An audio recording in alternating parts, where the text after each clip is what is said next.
Oh, you're texting me? Yeah. I wondered what you meant by that. I was like, who am I texting? Fun. Who are you? It's always a tricky question. Well, my name's Jess Quinn, and I am an amputee, an athlete, a model sometimes, and a social media influencer. Feels like I'm playing a little game, it's quite fun. What happened to your leg?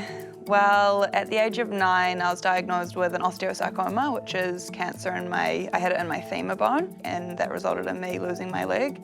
So that's probably the story in the shortest form possible. What's different about your amputation? I had a rotation plasty, which is very hard to explain, but basically, so they amputated just below my knee and really high into my hip socket, removed my upper half of my leg, and then rotated the bottom half of my leg 180 degrees and attached it at my hip. It is really hard to explain, like insert a Google link.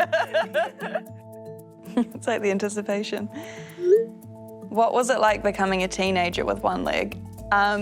Very hard. And I remember I'd get up every morning and I'd wrap t-shirts and socks and jumpers and whatever I had around my leg and then masking tape it up and put on my pants. I just wanted to kind of feel human, I guess. I wanted to fill out my leg and have a thigh.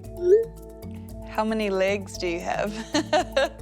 That's always really funny because people, you know, I've got one leg, but I don't actually. So I've got about, goodness. I have 3 that I use, and then I've got a whole lot of olds and spares lying around my house.